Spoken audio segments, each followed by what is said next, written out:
Regresamos con la política en debate y ahora con un invitado muy especial. Nos está visitando en nuestra querida ciudad de Salta un gran dirigente nacional, Jorge Altamira. Muchísimas gracias. Un gusto que estés acá con nosotros. No, por favor. Referente nacional de política obrera. Te agradezco mucho la invitación, por favor. Un placer. Y quiero que nos ayude a analizar la realidad nacional. Esto de que no entendemos cómo Milei miente tan descaradamente, ¿no?, sobre los resultados de su política económica y su política en general, ¿no? Sí, está bien, muy bien presentado la cuestión, porque en el pasado, para hacer lo que hace Milei, antes se produció un golpe militar. Y lo que es Luis Caputo, que es el ministro de Economía, antes era Krieger Bacena o Martínez de Oz. Y si antes necesitabas un golpe. Ahora él gana una elección para hacer esto. O sea, está legitimado con el voto popular. Imagínate. Esto es un salto fenomenal que plantea varias cuestiones. En primer lugar, que aunque haya sido legitimado por el voto popular, él está gobernando contra el Congreso. Y para hacerlo cuenta con la complicidad del Congreso. Entonces, en cierto modo, es un gobierno inconstitucional porque no puede sacar por decreto lo que hay que sacar por ley. Una cosa tan grave como estos 3 artículos que él quiere modificar, que reglamentan cómo se negocia la deuda. ¿Por qué quiere eliminar eso? Porque lo obliga a conseguir alguna ventaja en la negociación de la deuda.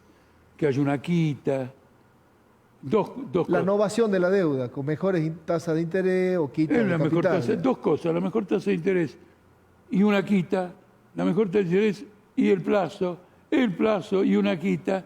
Él quiere eliminarlo. ¿Qué quiere decir? Que va a ser más alta la tasa de interés y por lo tanto los plazos los desconocemos, y hace un decreto que deroga 3 artículos de una ley. Por lo tanto, él fue electo y gobierna en términos inconstitucionales. Quiere decir que vivimos en lo que se llama un estado de excepción, que no es estrictamente un régimen constitucional, sino que utiliza medidas de excepción al régimen constitucional. Y acá tenés un choque violento políticamente. Y ustedes lo están definiendo como que él está llevando adelante una política liberticida. No, eso es claro porque, quiero decirte rápido, te lo digo rápido. La palabra libertario era la palabra histórica del movimiento obrero anarquista, que además de ser un movimiento sindical, tenía connotaciones de tipo filosóficas. Entonces la palabra anarquista no sintetizaba, y yo me acuerdo que decían, che, mirá, viene el libertario, que era un obrero, claro. Un obrero de la madera, un obrero de la construcción. Esto es una usurpación, porque mientras aquel creía que mediante la doctrina anarquista liberaba a los obreros de la explotación, este es un libertario que quiere establecer... Que los somete a los trabajadores. Que los somete, les quiere meter la precarización laboral. Es un usurpador. Entonces, en ese sentido, en cierto modo, es un personaje ficticio. Es un personaje ficticio que no por ser ficticio deja de tener... Y tiene la complicidad del Congreso porque la política que él hace, con alguna variante, era la que iban a hacer Massa, Bullrich y Schiaretti. En ningún momento ellos divergieron sobre este aspecto. Y el viceministro de Economía de Massa, ya por 4ª vez, apoya a Milei, Gabriel Rubinstein, que era el verdadero ministro de Economía, porque sabía de economía y Massa era un político. Y dijo, no, esto es lo que había que hacer. Con lo cual tenés otro fraude. No puedo serrucharte el salario y la jubilación porque en octubre votamos. Te lo serrucho y me matás con el voto. Primero te afano el voto. Y una vez que te afano el voto, digo, ¡viva la soberanía popular! Y te bajo la caña. Claro. Entonces, cuando vos te das cuenta acá, el nivel de embuste político es grande. Y mucha gente dice, bueno, ¿qué importa el embuste? No, la ciudadanía se terminó comprando los embustes. Una política de confiscación, como ustedes lo de confiscación. La ciudadanía, más tarde o más temprano, se cobra los embustes porque es como la vida cotidiana. Vos decime dónde hay un embustero que a mediano plazo haya prosperado.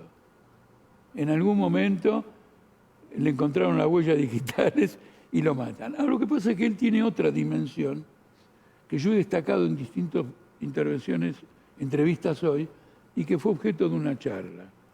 Milei pertenece a sectores que son criaturas de un periodo de guerra mundial. Porque, bueno, guerra mundial está claro, no voy a explicarle a la gente lo que está pasando en Ucrania, la masacre. Milei acaba de firmar un memorándum de entendimiento con 3 personas que tienen orden de captura de la Justicia Penal Internacional, que son Netanyahu y el gabinete sionista por crímenes de guerra y genocidio. Y nadie le para el carro, pero a nivel parlamentario, porque a vos también te votaron para que seas un diputado. Entonces él pertenece a esto, Trump, elecciones en que está ganando la derecha, en donde la política de guerra obliga a ajustar el orden interno. Vos no podés tener una política de guerra y que Altamira opine, que este piquetero manifieste, que este obrero haga huelga, porque para un régimen que está en una guerra, todo eso es inconveniente. Entonces, esto abre una perspectiva de orden mundial. Y él está atado a esto, y él con este memorándum, lo que quiere decir es, nosotros formamos parte de este escenario de guerra. La oposición no lo puede enfrentar porque no tiene capacidad para enfrentar a los poderes que están detrás de guerra, que no son niños de pecho. Rusia, China, Trump, las grandes corporaciones norteamericanas, los ingleses, los franceses, la Unión Europea. Es todo un escenario, digamos, que se va armando. Por ejemplo, Zelensky tiene problemas con provisión de municiones. Milei va a privatizar fabricaciones militares. Hay una empresa norteamericana del Pentágono que lo va a comprar y va a producir municiones para Zelensky. Entonces, en cierto modo, esto forma parte de una gigantesca crisis humanitaria del capitalismo. Porque cuando entra la guerra, no es una crisis que quebraron los bancos, crisis capitalista. Esto es una crisis humanitaria del capital.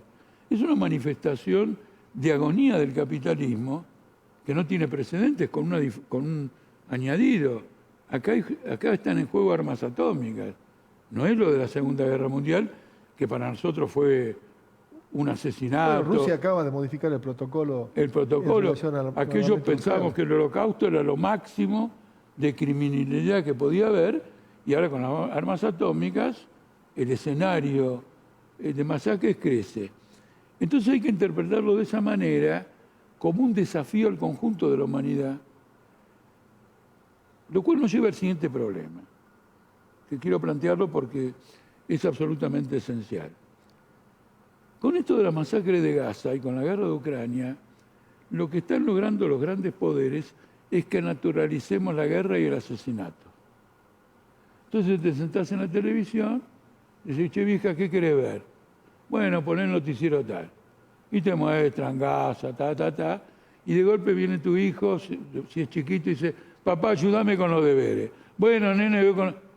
Te das cuenta, vos estás conviviendo con una masacre fenomenal y no es culpa tuya, quiero decir. Atendés a tu hijo, atendés a tu mujer. Porque, ahora, ¿cuál es el interés de familiarizarnos con la muerte? Que la perspectiva es la guerra. Si no, no puede ser de ninguna manera. Lo que hace Milei en materia internacional es un verdadero papelón. Bueno, pero vos fíjate que él, hemos encontrado varias contradicciones de él. Que usurpó esto, el hombre libertario, que gana una elección para después derogar medidas de libertad de expresión, de libertad de manifestación. Hicimos toda una serie de cosas. Aparece como un monigote, pero este monigote está ocupando un escenario. Ahora, de mis lecturas, porque naturalmente no tenía edad, del relato de mis padres, Hitler también era un monigote. Porque el monigote cumple una función en un periodo de crisis. En un periodo de crisis, alguien que está medio enloquecido es el representante del régimen social que se tiene. Y si vos tenés un tipo que razona, un conservador, yo discuto con conservadores liberales, como el tipo razona, el tipo está desajustado con este cuadro. Entonces lo que quería resaltarte para no cerrar eventualmente la entrevista sin decírtelo, tenemos una crisis importante en la clase obrera, porque con una movilización de características diferentes a las que hay, lo de Gaza no ocurre, en el sentido que la clase obrera europea se da cuenta que la guerra se le está acercando a las puertas, ya vivió guerras, entonces irrumpe, y los gobiernos, por el temor de que esto provocar una revolución o lo que fuere, le dicen a Netanyahu para la mano o le ordenan a algún militar israelí que lo derroque y que ponga un gobierno sionista porque liberal. Pero hay una contradicción porque le siguen proveyendo misiles de largo alcance. No solo eso. La maquinaria militar norteamericana trabaja para el Estado de Israel porque ¿qué ocurre? En esta guerra el stock de armas de Israel se ha disminuido. Y además, como ellos tienen muchos reservistas, la economía se ha resentido. En el sentido que el reservista es un tipo que labura, digamos, en Canal 10 y vos le tenés que dar licencia porque le toca ir a Gaza a matar o lo que fuere.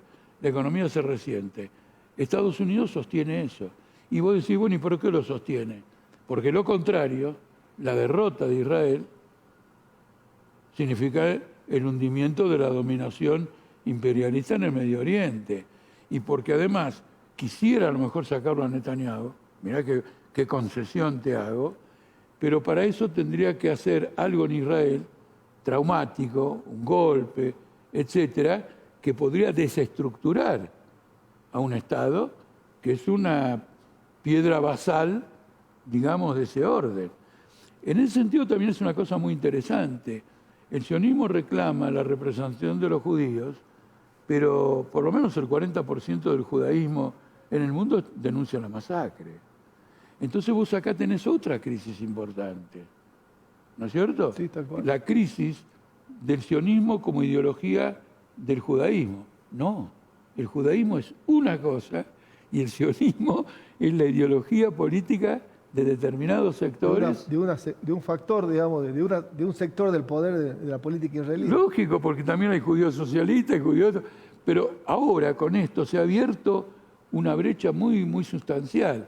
Quiero incorporarlo no solo para clarificar esta mentira sobre el antisemitismo, sino para que también la gente comprenda cómo ha colocado en crisis cosas que uno creía que estaban... te doy un dato solo y no me lo va a refutar nadie.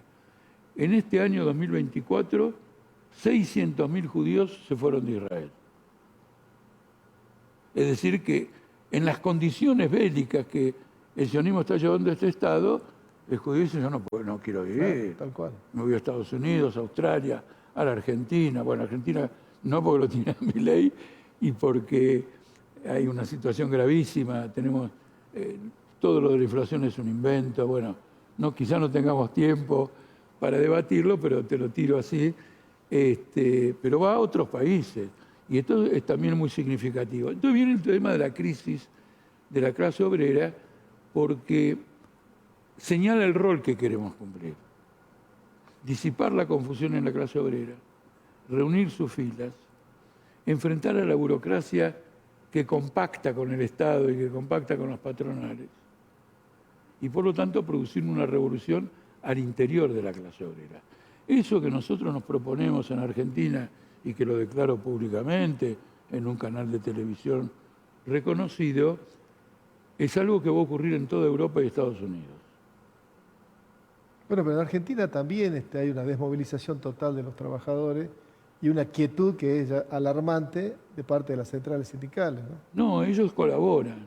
Hoy me enteré porque, bueno, con mucho trabajo y qué sé yo, me enteré así que Moyano renunció a la CGT. Entonces es un síntoma de una crisis. Ahora, Moyano no es nadie porque el que controla el sindicato de Moyano es el papá. Y el papá está con la CGT. Entonces, este hombre quizás se quede solo. Bueno, vamos a analizar, ¿no es cierto? Si yo tuviera que decirle algo a Moyano, digo, mira, si vos en serio querés movilizar, vos tenés que convocar un Congreso General de la clase obrera, desde cierta autoridad que vos puedas tener y de ciertos aliados que puedas tener, y que democráticamente se delibere. Pero no es así como él gobierna o maneja o dirige el sindicato de camioneros. Bueno, muchísimas gracias, Jorge Altamira, por venir a compartir tus ideas con nosotros. No, imagínate, la importancia que tiene, digamos, para nuestra lucha, esta posibilidad de que se nos escuche y que tan abiertamente discutamos todos los problemas sin ningún tipo de interferencia. Un gusto, muchísimas gracias. Una gran conquista que no tenemos que renunciar y no permitir que nos la arranque. Vamos a la pausa y enseguida volvemos.